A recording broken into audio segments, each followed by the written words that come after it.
If I was to tell you that 20-30 yards down this grass path which runs through this area of set aside field, this permanent grass strip, and that at the end of that there's an oasis of colour, of fragrance and thousands of invertebrates, would you believe me?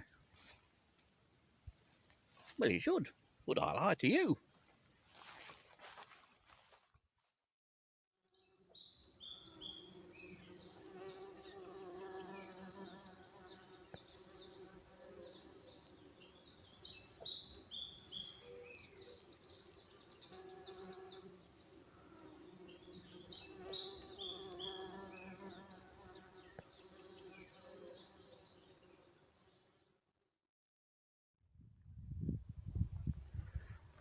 Well, it was well worth walking through that footpath through the long grass, because all of a sudden you come to this. This is quite beautiful. It's a corner of a field. The rest of the field is given over to broad beans, which aren't looking too bad considering the weather that we've had. But this beautiful and very nicely scented plant is used as a green manure normally, and it's Phacelia tenacitifolia. That's Phacelia to you, the likes of me. But it's beautiful. It's incredibly well liked by bees. There's lots of bumblebees here, honeybees as well. A lot, there's one or two butterflies you may well see. They are large, small and green-veined white flitting around, and I have seen one peacock visiting these beautiful pale mauve flowers. But as a pollinator attractant, this plant works its magic. There are hundreds and hundreds of bees here, and in view of the lack of flowers in the general vicinity, this is an absolute godsend. Thank heavens for the local farmer that's planted this.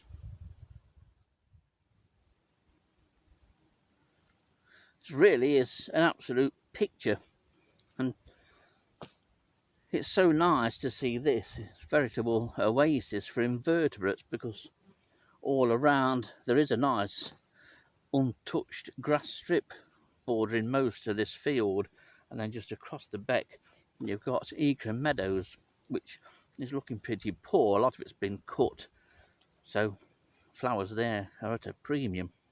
However, here there's a common blue just darts through here. Insects abound. This is brilliant. Just what they need, and this has probably, without a doubt, been some kind of lifeline to the invertebrates of this area. And this area being Kersal, which is a little village just over there, and then Eakring, which is about a mile or so down the road. The meadow brown flits through, but there is a lot of stuff here.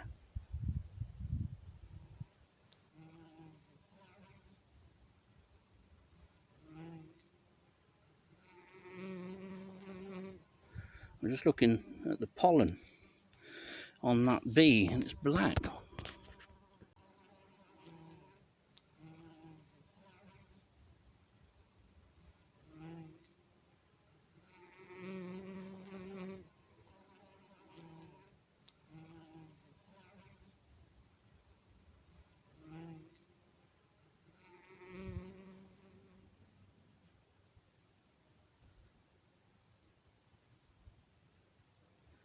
Just added small torchshell, red admiral and small copper to the list of butterflies in the few minutes that I've been sat here recording a few clips to make up this video. But it really is a beautiful flower. It reminds me a bit of the old statice, but it isn't. And with it being called green manure, this is a crop that is just allowed to flower and then gets ploughed in. It presumably puts nutrients back into the ground. But interspersed in amongst this, the taller plants that you can see probably behind me are sunflowers. So it works for invertebrates, and then will later work for birds as well by providing a nice crop of seeds, so it's good for the finches. Why can't all farmers do this? It's a beautiful thing, and the scent is to die for.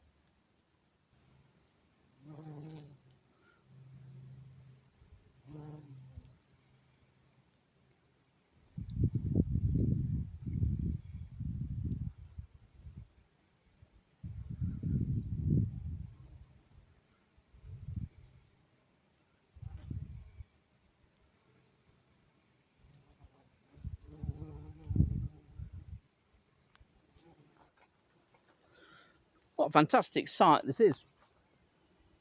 Absolutely beautiful. Just so brilliant for invertebrates, because invertebrates are still forgotten about. Yet they're the most important aspect to everything.